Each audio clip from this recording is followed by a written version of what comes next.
तुमको पता है, मेरे को पता है, एमसीयू का फ्यूचर स्कारलेट विच से भी ज्यादा रेड दिख रहा है। और कब जाके एमसीयू का डार्क रेड खून खोलेगा। Hello. Good morning, sunshine. What time is it? 1:30, get the hell up. Now problem ये है कि ये शो अपने टोन को लेके इतना परफेक्ट था कि slightly change in colour grading भी नोटिस हो जाता है। बट ये प्रॉब्लम है, क्रिटिक नहीं। क्रिटिक ये है कि सिर्फ 2 एपिसोड आया, कुछ ज्यादा ही हाइप नहीं है इसका। जस्ट बिकॉज ओरिजिनल वर्जन 7 साल पहले खत्म हुआ था। डेयरडेविल के फैन केविन फेगी के ऊपर पुदीना बो रहे होते अगर ये लोग फॉगी और कैरन को वापस नहीं लाते। और अब क्लियरली पता चल रहा है कि ये लोग को लास्ट मिनट में ऐड किया गया है ऑन द पॉपुलर डिमांड। क्योंकि फॉगी जैसा कैरेक्टर जिसके पास इतना लंबा हिस्ट्री है, तुम उसको 15 मिनट के अंदर अनलाइव कर देते हो और ग्रीफ पीरियड भी नहीं देते हो। ऊपर से टाइम जंप और दिखा रहे हो, विच मीन्स कि फॉगी को लेके इन लोग के पास कोई क्लियर स्टोरी लाइन था ही नहीं। और ये लोग ऐड भी नहीं करते अगर ओजी वर्जन के फैन इतने कट्टर नहीं होते। Can you see me? No. Karen और मैट के बीच का भी कन्वर्सेशन थोड़ा क्रैंक अप लगता है क्योंकि ऑफ कोर्स कैरन और मैट ऐसे बात नहीं करते थे। ओजी वर्जन में कैरन और मैट अग्री या डिसएग्री के कन्वर्सेशन को बहुत स्लो पेस रखा जाता था।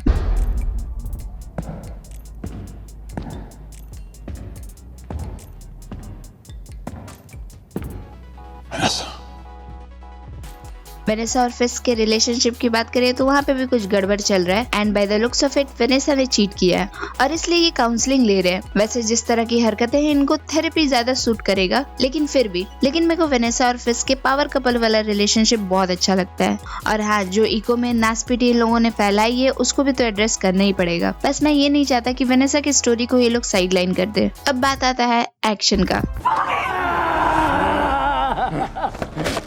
डेयरडेविल जितना पार्कोर एक एपिसोड में कर लेता था उतना तो मार्वल वाले 2016 से पहले भी नहीं दिखाते थे। तो अब क्या ही दिखाएंगे। मेरे को इसका सिंगल टेक बहुत अच्छा लग रहा था तब तक जब तक सीजीआई पता नहीं चल रहा था। I mean, ये सीन देखो डेयरडेविल सीजन 1 का।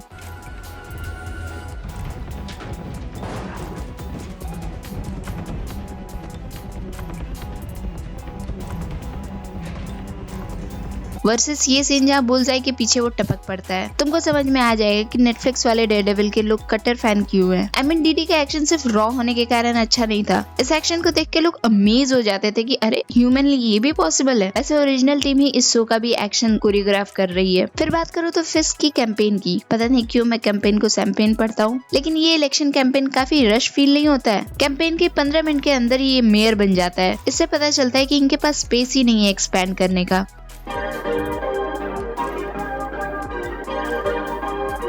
ओके, नेगेटिव पॉइंट से मैंने इसलिए शुरू किया था क्योंकि मैं इंसान नेगेटिव हूँ, क्या कर सकते हो। लेकिन इम्पोर्टेंट बात ये है कि शो में सिर्फ 2 एपिसोड में काफी कुछ पुल ऑफ कर लिया है। पनिशर का रोल, फिस्क का इलेक्शन, न्यूयॉर्क के पुलिस का अंडरस्टाफ प्रॉब्लम, बाकी सपोर्टिंग कास्ट का रोल, बट इम्पोर्टेंटली बीबी यूरिक। सच में इस सीन में फिस्क का रिएक्शन जब उसको पता चलता है कि बीबी यूरिक बेन यूरिक की नीस है, समा बन जाता है। जोक्स असाइड, बीबी जितना हाई हेलो से ऊपर क्वेश्चन करते जा रही थी, फील हो रहा था कि फिस्क बाद में इस कैरेक्टर के पत्ते खोलेगा। डेयरडेविल के हाइट एंड सेंस के लिए जो क्रिएटिव कैमरा वर्क दिखाया गया वो काबिले तारीफ है। इस शॉट को 3 कैमरा से शॉट किया गया है और कुछ सेकंड के शॉट के लिए इसमें Dolly zoom, background distortion, aspect ratio change होना और तीनों कैमरा के फुटेजेस को स्टिच करने के लिए वीएफएक्स ये सब यूज किया गया है। बट इम्पोर्टेंट बात ये है कि तुमने नोटिस कितना किया। और अब वनर या सिंगल टेक शॉट तो यूएसपी बन गया है डेयरडेविल के लिए, जहाँ इको के साथ का भी फाइट वनर ही होता है। और शी-हल्क का मैं मजाक तो नहीं उड़ाना चाहता, लेकिन डेयरडेविल उसमें भी फाइट करता है, बस मेरे को याद नहीं है। इसके ट्रेलर से पता चलता है कि शो का विलन म्यूज होगा, लेकिन डर इस बात का है कि इको ने जो ब्रह्मलोक दिखाया है फिस्क को,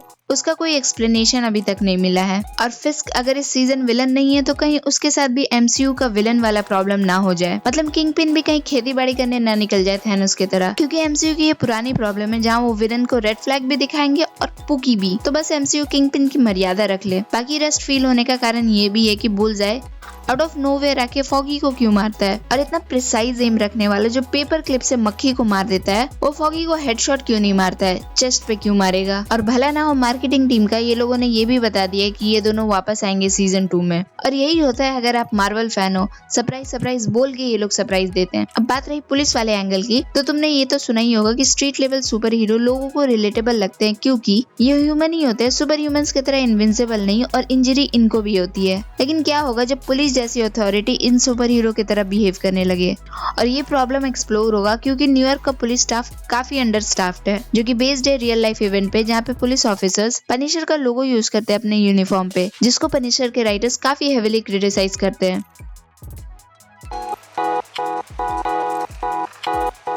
तो देखो, क्वेश्चंस तो अब 3 आते हैं। पहला ये कि कैरन सैन फ्रांसिस्को क्यों गई है, क्योंकि अगर कैरन जैसा बिहेव करेगी तो उसको 1 साल डेयरडेविल के साथ बिताना चाहिए था। और इन दोनों का कन्वर्सेशन में थोड़ा सा फील होता है कि कैरन कुछ छुपा रही है। दूसरा क्वेश्चन है कि क्या इन लोग को पता है कि हेदर ग्लेन कौन है। न्यूयॉर्क सिटी काफी बड़ा है और फिस्क काउंसलिंग के लिए डेयरडेविल की गर्लफ्रेंड के पास ही गया है, या फिस्क अच्छा आदमी नहीं है। तीसरा ये कि पनिशर को पता भी है कि पुलिस वाले इसके साथ ब्रांड डील कर रहे हैं। So that's it for the video. Like share subscribe, मिलते हैं नेक्स्ट वीडियो में। बाय।